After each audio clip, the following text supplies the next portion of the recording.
Hello. Old Dad here. And I'm getting ready to watch some SmackDown. Now, here's the thing.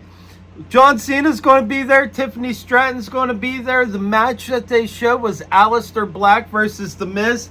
That's the only match they showed me. I'm anxious to see what they got for me, though. I know Randy Orton's going to be there, too. So let's get at this.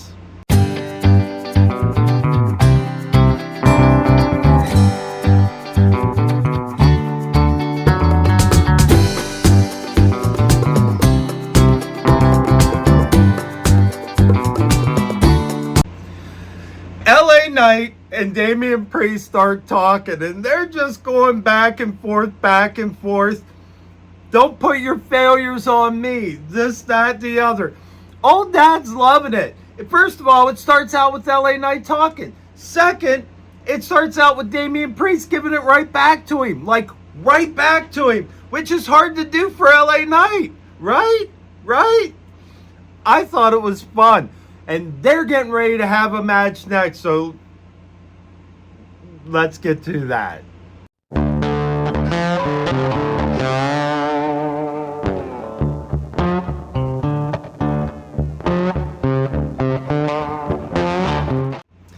That match was fantastic. LA Knight versus Damian Priest went back and forth. It ended up with Solo Sikoa interfering.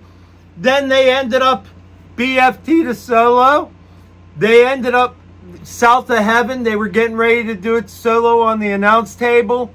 And Jacob Fatu came out of nowhere, flew out, hit him, just destroyed them both. Both Solo and Jacob standing tall at the end. I don't know if that'll lead to something, if that's all just the build up for that tag team match that's coming up. But that was a lot of fun. Moving on. Pretty Deadly versus Fraxium. Now that match was fun. The blonde-haired guy from Pretty Deadly got his mouth busted open. He did that flippy-do thing, landed on his face, busted his mouth open. He was pretty much out of the match. Then it was the dark-haired guy that had to take the flippy-do from one corner and the flippy-do from the other corner. And the match was really good. The busted mouth, I'm pretty sure that was an accident. I'm pretty sure that someone's in trouble on that one. I ain't sure. But that made it much more interesting because then the dark-haired guy was pretty much on his own. And that match didn't last much longer after that. Now we're going to get back to this. This has been fun so far.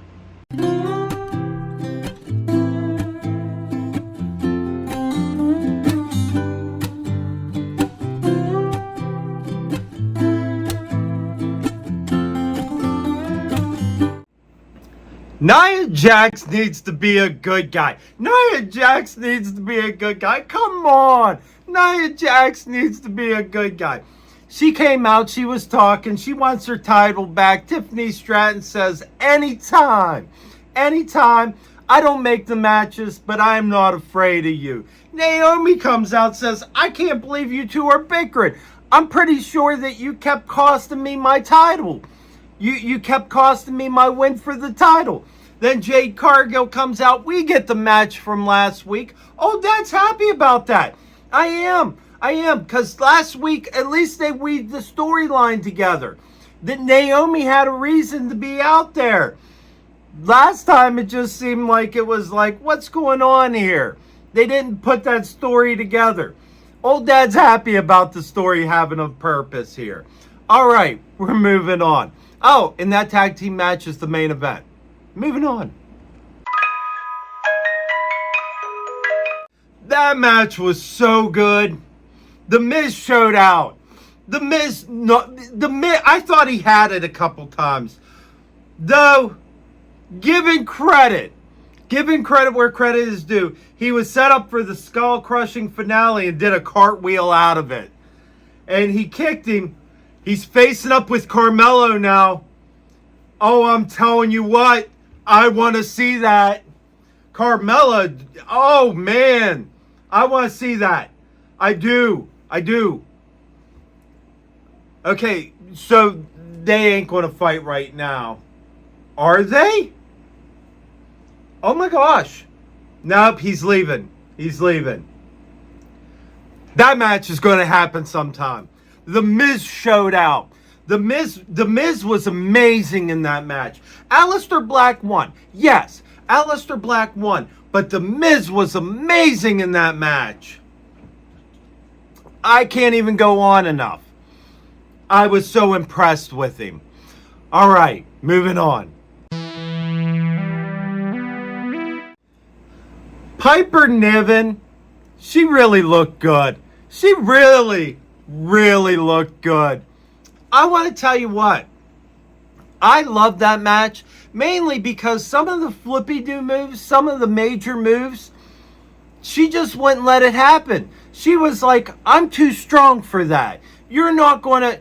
She went to do her one finishing move where she goes and climbs over him or whatever.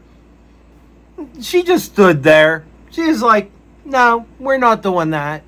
I like that. She went to run to the corner. She stopped. Oh, Dad was proud of her. I was. Now, she did make a fatal flaw. Had a luchador up in the corner and didn't get the heck out of there. I would just go to the other corner. I would just be like, you coming down? Because I'm not doing that. We can have this 10-minute match. We can have this 20-minute match. If it goes by points, I know I won.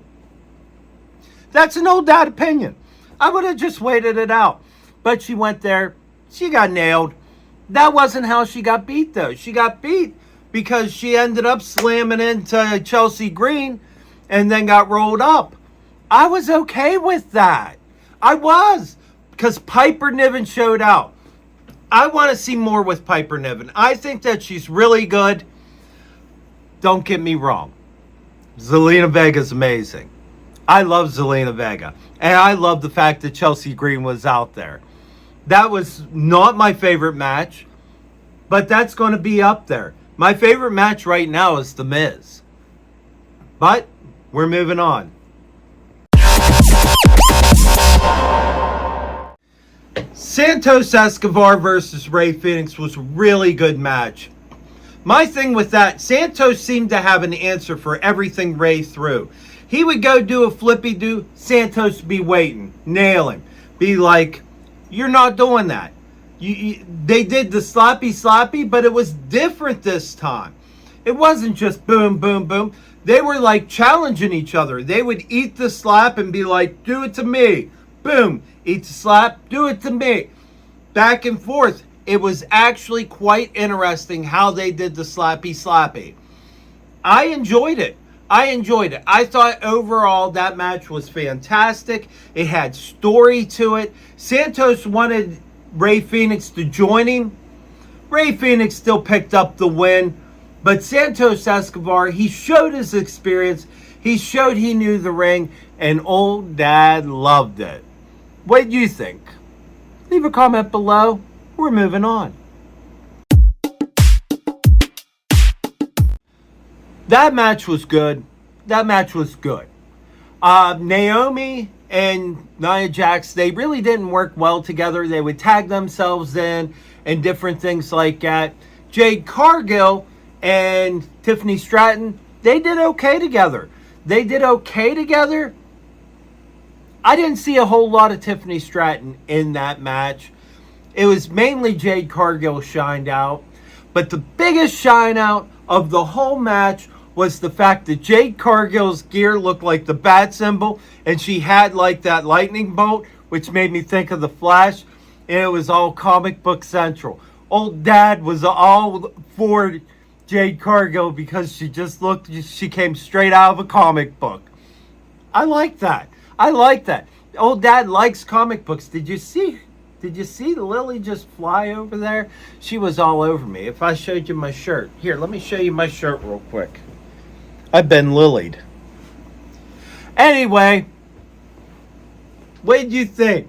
Like, subscribe, share with a friend. As far as my notes goes, all I have on there is about Jade Cargill's gear because that was my favorite part. Like, subscribe, share with a friend. I will see you in the podcast. Later.